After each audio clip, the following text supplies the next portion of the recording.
Today I want to go over a timeline for a buyer. If anyone's thinking about buying a home, this is a timeline that should help you kind of get your priorities straight and to anticipate what's going to happen throughout the process. The first thing every buyer should do is get a pre-approval. That's not a pre-qualification. There's a big difference. Being pre-approved is when you go to a mortgage lender and give them all of the documentation they need to say you will get approved for a loan. A pre-qualification is a quick phone call. Maybe they check your credit and give you a pre-qual letter. When you're negotiating throughout the process of buying a home, you have a big leg up if you have a pre-approval, and everything goes a lot smoother if you've been in touch with the lender and you're pre-approved. Trust me on this, we did 324 deals last year. The people who are pre-approved have an easier time. They're able to make quicker and better decisions because they're in touch with the lender and they can wrap their head around, what's my monthly payment? What's my total cash outlay? How much can I get in closing cost help?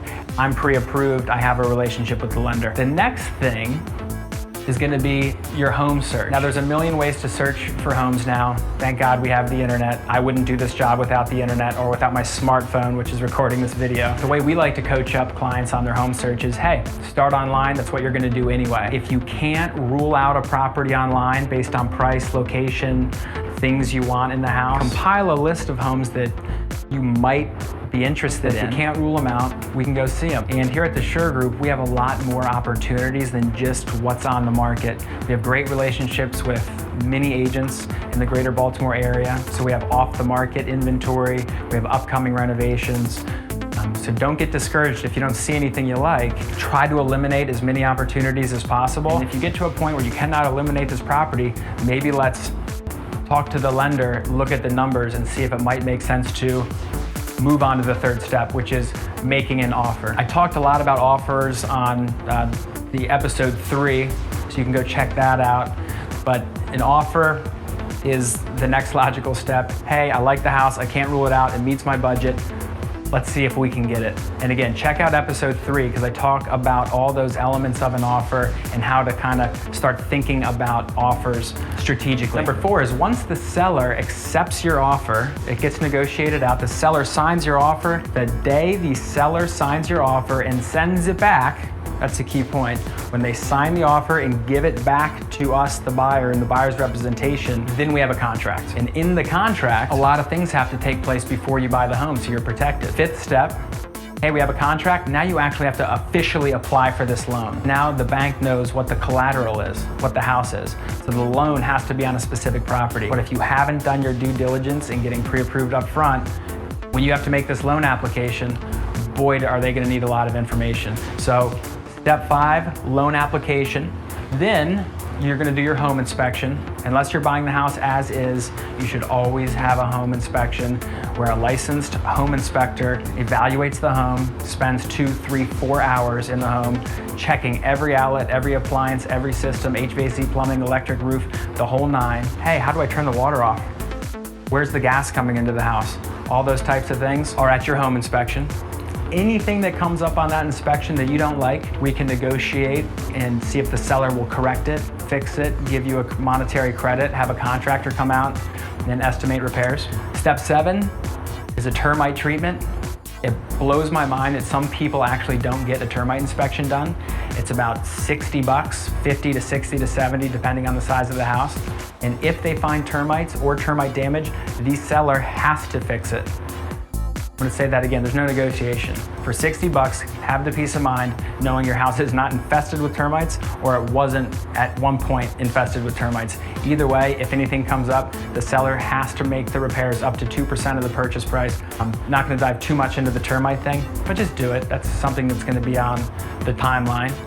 Step 8 is the appraisal. The lender who's giving you the loan, just because you believe the purchase price is fair and the seller agreed to it, the bank has to agree to give you the loan. They make sure they're making a safe bet is to send a third-party appraiser out to the house to justify the value. And that's a key step. Once the appraisal's done, you're gonna get your final loan approval. Bank saying, hey, we're ready when you are, you're all good. Then you're gonna do your final walkthrough. You always wanna walk through the property one more time before you actually settle on it. A, to make sure the sellers didn't destroy it when they moved out. B, to make sure they did the things they agreed to do from the home inspection. and just to make sure that everything looks good. And you want to see that house right before you own it. So maybe a day before or even an hour before settlement, you do your final walkthrough, and then finally you go to settlement or closing. They mean the same thing. That's where you're going to sit down, the loan's approved, you're going to sign all the papers, and that day at settlement you get the keys.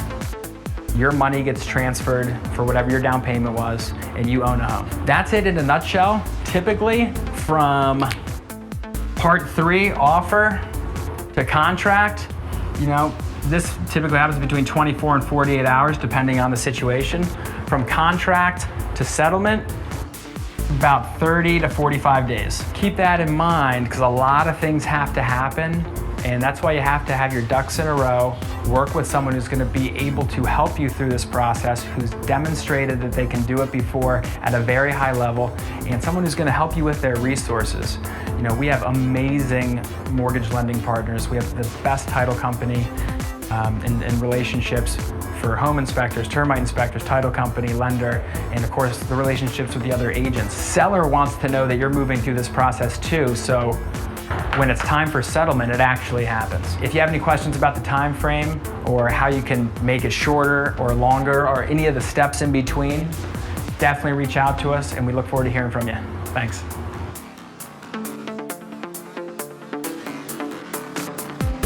Oh, by the way, this is the way it goes if everything goes perfect to plan.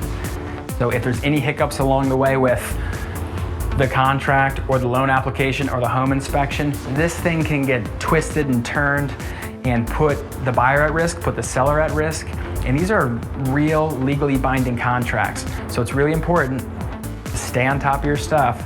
And I'd say 99 times out of 100, our clients stay right on this path because we don't want any headaches, just like you don't want any headaches, because guess what? We don't care about the one commission check. We want to serve people, and if we do it right, we hope that you would refer us to all your friends, family members, and coworkers. So keep that in mind, and we'll see you next time.